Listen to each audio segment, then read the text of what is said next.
فرعون کی خادمہ ایمان کی خوشبو۔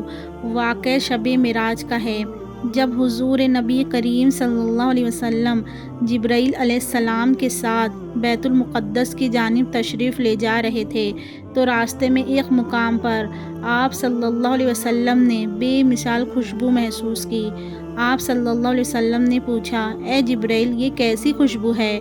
حضرت جبرائیل علیہ السلام نے عرض کیا، یہ خوشبو فرعون کی بیٹی کی خادمہ اور اس کے بچوں کی قبر سے آ رہی ہے۔ آئیے میں آپ کو اس نیک بندی کا قصہ سناتا ہوں۔ یہ خادمہ جو فرعون کی بیٹی کے بال سنوارتی تھی، دل سے اللہ تعالیٰ پر ایمان لا چکی تھی، مگر اپنے ایمان کو چھپائے رکھتی تھی کیونکہ فرعون اپنے آپ کو رب اعلیٰ کہلواتا تھا۔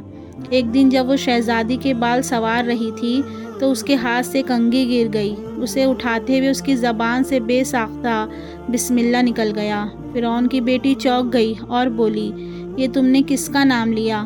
کیا میرا باپ رب نہیں؟ خادمہ نے پورے یقین سے جواب دیا، تمہارا باپ رب نہیں، بلکہ میرا، تمہارا اور فرعون کا رب صرف اللہ تعالیٰ ہے جو سب کو روزی دیتا ہے۔ شہزادی نے یہ بات اپنے باپ کو بتا دی۔ فرعون غضبناک ہو گیا۔ اس نے خادمہ کو دربار میں حاضر کیا اور کہا، کیا تو مجھے رب نہیں مانتی؟ خادمہ نے ایمان سے لبریز دل کے ساتھ کہا، ہرگز نہیں، میرا اور تیرا رب صرف اللہ تعالیٰ ہے جو آسمانوں اور زمینوں کا رب ہے۔ فرعون نے اپنی بربریت کا مظاہرہ کرتے ہوئے حکم دیا، ایک تانبے کی گائے بناؤ اور اسے آگ میں خوب تپاؤ۔ جب انگاروں کی طرح سرخ ہو جائے تو اس عورت کے بچوں کو ایک ایک کر کے اس میں ڈال دو، پھر خود اسے بھی۔ جب تانبے کی گائے تپ کر دھکتے انگارے بن گئی تو اس خاتون کے ایک ایک بچے کو اس کے سامنے آگ میں ڈال دیا گیا۔ وہ روتی رہی مگر صبر کرتی رہی۔ جب اس کے سب سے چھوٹے بچے کو، جو ابھی ماں کا دودھ پی رہا تھا، کھینچا گیا تو ماں کا دل بھر آیا اور وہ کمزوری محسوس کرنے لگی۔ اسی لمحے اللہ نے شیرخوار بچے کو زبان عطا کی۔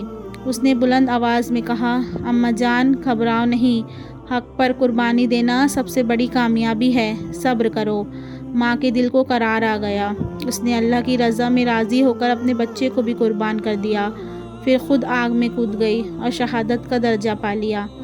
شب معراج کی خوشبو۔ حضرت جبرائیل علیہ السلام نے حضور صلی اللہ علیہ وسلم سے کہا، اے اللہ کے رسول، وہ خوشبو جو آپ محسوس کر رہے ہیں، اسی شہیدہ خادمہ اور اس کے بچوں کے جنتی محل سے آ رہی ہے۔